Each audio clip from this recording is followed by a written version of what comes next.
Here is a Sony CD player I had just bought brand new, and it doesn't have any overcurrent protection in it from the factory. The line cord goes right over here to the circuit board and goes straight to the power transformer without any overcurrent protection. So I'm going to pull the cord apart here.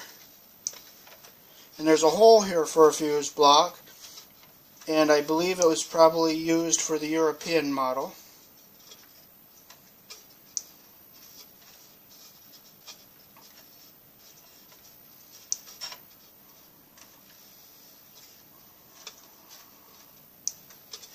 So I'm going to cut the cord right above the hole where I'm going to mount the block. Then I'm going to take and strip the wire according to the size the wire is.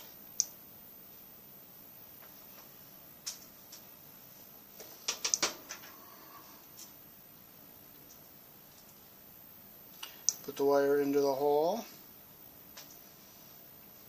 I make a nice mechanical bend. I go around. Then I go around this way, wrap the wires around, get all the strands tight together. Then I'll take some old Thunderbolt flux. This is not the old Thunderbolt because that has acid in it. So this is what is called rosin core, which is used for electronics. You don't want to use old Thunderbolt because it has acid. I put some flux on the copper and on the terminal.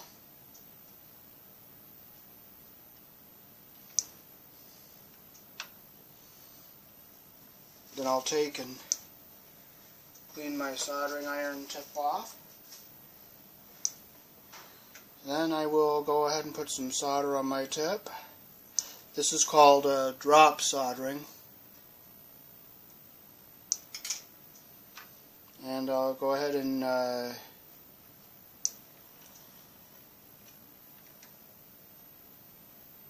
heat the terminal and the copper.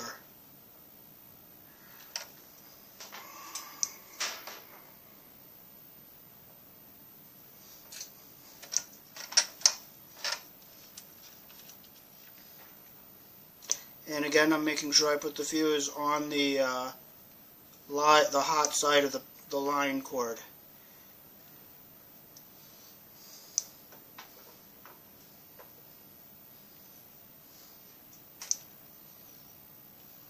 Okay, the solder didn't go on the other side, so I'm going to take some more flux here and put some on this side.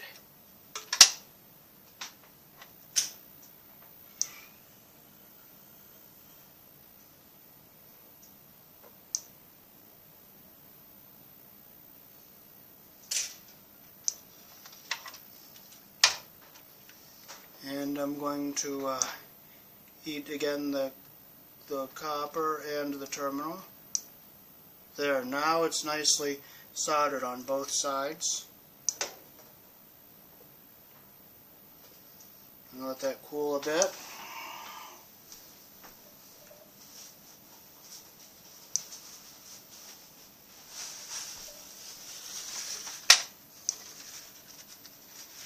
I'll just wipe the flux off of it. See, that's a good solder joint there on the back side, and again a good solder joint on the other side. So now we're going to strip the side that goes to the power to the cord.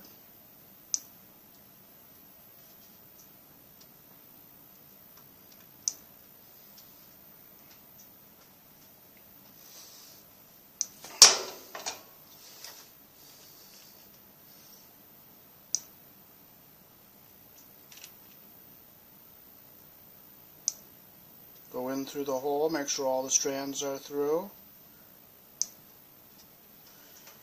Again, wrap the wires around so I make a good mechanical bind.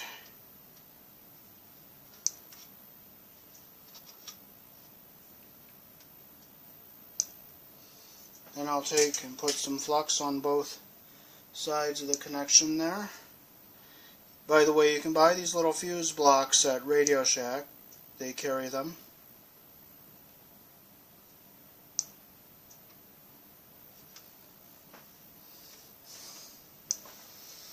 Then I'll put some solder on my iron.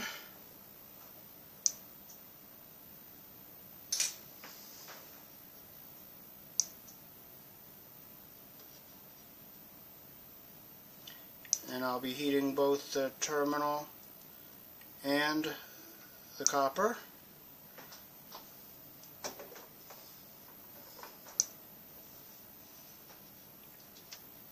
Now this side didn't look like it took, so I'm going to turn it over. Put some flux on this side also. Put some more solder on my iron.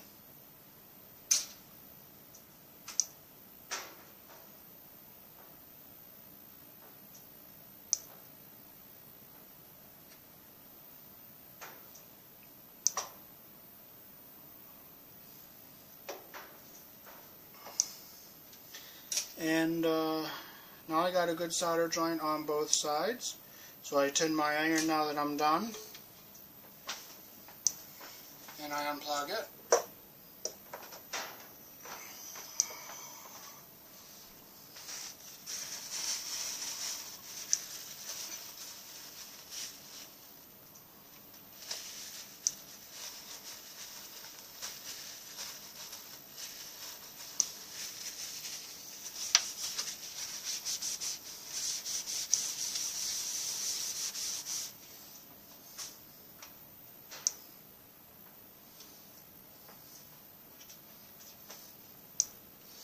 Now I just screw the block down inside the unit.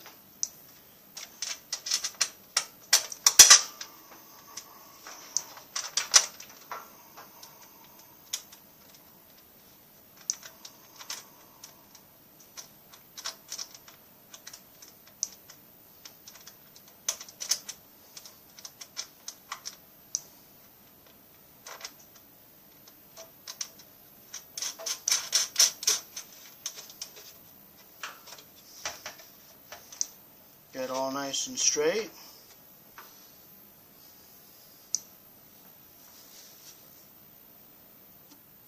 Now that everything's all soldered into place, I go and I put the fuse in. I'm putting in a 1/2 of an amp to allow for some surge current with the motors. And there it is, all done. And this is the Sony CD player.